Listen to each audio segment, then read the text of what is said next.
This is the last thing we'd want to have are back-to-back significant disasters, but our mission in life is to alleviate suffering in face of emergencies, and that is what we're in right now, so that's what we'll do. What do you need? Do you need the public to help you? You're going to need cots. What about all the supplies for all these folks that the chief says are coming? Right, so we've actually placed an order of the Red Cross for 2,400 additional cots and 2,400 additional comfort kits that are coming to us from our headquarters. They should be here in the next day or two, so we're very good for the first phase. After our meeting this morning, we have placed an additional order for more cots and more comfort kits so that we can give people at least their basic human needs first. As far as from what the public needs, prayers and thoughts and good wishes are always first up. To be patient and be flexible, know that by its nature, a disaster is chaotic, so things are going to be moving, and we might not have all the answers immediately, but we will get those answers. Thirdly is always a request to not inundate any of the shelters or the chapter with donations of items. As good-hearted as intention that is, really that can be a distraction from us taking care of people that need it immediately.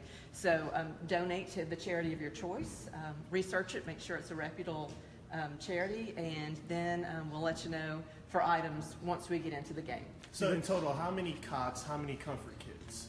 So we already have several hundred cots here on the ground, and comfort kits already made. We have volunteers that come in regularly that always make those, but we wanted to ensure we had as many as possible. So we'll have probably about 3,000 of each within the next day, and then the additional order will bring more in as well. Do you have enough people to man? The chief said it looked like about 11 shelters. Do you have the people? We have enough to get started. We obviously don't want to burn our people as much as we can. We have been training over the past 6 months since our new disaster program manager and I both started to get people trained up and ready. We can always use more. If anyone wants to volunteer with the Red Cross, if they go to redcross.org/volunteer, there's a super easy sign-up form specifically for Hurricane Irma. Click it, then you're in the system, and we'll get you trained. When do you start? When do you expect the first folk? Well, we started last week, already planning. Maybe for this one. Right. We expect probably tomorrow to be started. Now, a great thing we did just heard from the CVB is that there is a website that they have created for hotel, campground, and state park availability, which is irma.georgia.org. So we will be today putting people onto that website if they are saying they're coming in. In total, how many Red Cross workers will be in the Augusta area? Hundreds and hundreds of Red Cross workers. We are actually deploying people into Augusta now. So we have other executive directors who will be coming in. We have other disaster program managers that will be coming in, and obviously a call for other volunteers to come in as well. And in fact, we're pulling some people, 1 or 2 out from Texas to come here now because they're on a different path of recovery now, and we're in a different stage. So we'll have as many as we can hope for. And any idea how long these shelters could be open? Or, I mean, are you just planning?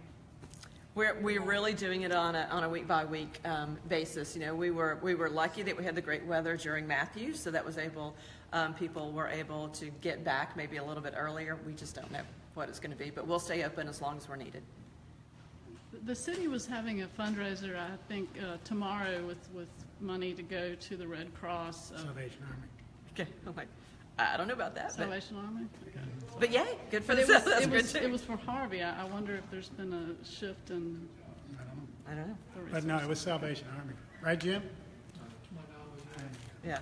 Well, we support I mean, we all have to work together. So we're one family whose really purpose is just to help citizens wherever they are recover. So we are grateful for all of our fellow nonprofit charities. How difficult does this become that last week we were talking about you've sent a bunch of resources, not just you, right, but local nonprofits here with the city too. Right. I mean, how difficult is that to transition now to a disaster, you know, potentially coming here and seeing the effects here? Definitely a concern, you know, because we really did send a lot of resources, and we had such extraordinary generosity by Augustans, as always, to support Hurricane Harvey, and we're back and know that we will all need resources to be able to support citizens and get through Hurricane Irma as well. So literally, as we said last week, every dollar counts. It counts even double this week. Good. All right.